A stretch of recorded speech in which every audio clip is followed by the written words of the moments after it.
హైదరాబాద్ జీడిమెట్ల పారిశ్రామిక వాడలోని భారత్ ఫ్లెక్సో పరిశ్రమలో చెలరేగిన మంటలు ఇంకా అదుపులోకి రాలేదు. ప్రమాదకర రసాయనాలు భారీగా నిల్వ చేయడం వల్లే మంటలు ఎగిసిపడుతున్నాయని అగ్నిమాపక అధికారులు భావిస్తున్నారు.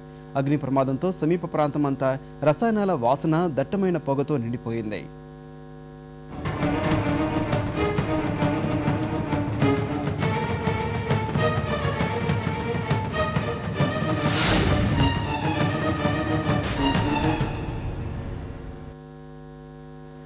హైదరాబాద్ జీడిమెట్లలోని భారత్ ఫ్లెక్సో పరిశ్రమలో బుధవారం ఉదయం 9 గంటలకు జరిగిన ప్రమాదంలో చెలరేగిన మంటలు పెద్ద స్థాయిలో ఎగసిపడ్డాయి. ఫ్లెక్సీ పెయింట్స్ తయారు చేసే ఈ పరిశ్రమలో కార్మికులు రసాయనాలు కలుపుతుండగా ఒక్కసారిగా మంటలు చెలరేగాయి.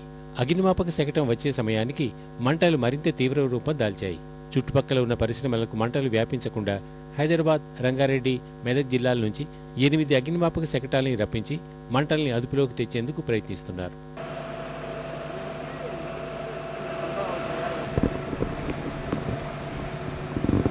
మంటల ధాటికి పరిశ్రమలోని రసాయనాల డ్రమ్ములు గాల్లోకి లేచి పేలిపోయాయి. సమీపంలో ఓ ఆటో పూర్తిగా దగ్ధం కాగా సెల్ ఫోన్ టవర్, 5 చిన్న పరిశ్రమలకు మంటలు వ్యాపించి పాక్షికంగా దగ్ధమయ్యాయి. ఓవైపు నీరు, మరోవైపు ఫోమ్ వెదజల్లినా ప్రయోజనం లేదని భవనం సెల్లాలో రసాయనాలు భారీ ఎత్తున నిల్వ చేయడం వల్లే మంటలు చెలరేగాయని అగ్నిమాపక సిబ్బంది చెప్తున్నారు. కారణాలు ఇప్పటివరకు ఎలాంటి కారణాలు తెలియరాలేదు. ఇప్పటివరకు అండర్ ఇన్వెస్టిగేషన్ ఉంది.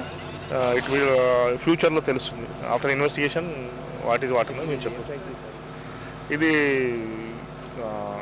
Chemicals and solvents factory, Bharati ink and flex paints.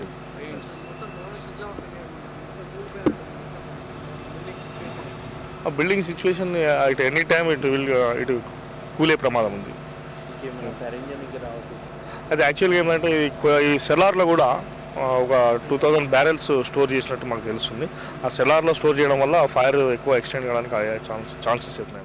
అగ్ని ప్రమాదంతో పరిశ్రమ సమీప ప్రాంతమంతా రసాయనాల వాసన దట్టమైన పొగతో నిండిపోవడంతో స్థానికులు, అగ్నిమాపక సిబ్బంది తీవ్రంగా ఇబ్బంది పడ్డారు. ఈ ప్రమాదంలో ఎలాంటి ప్రాణ నష్టం జరగకపోవడంతో అంతా ఊపిరి పీల్చుకున్నారు.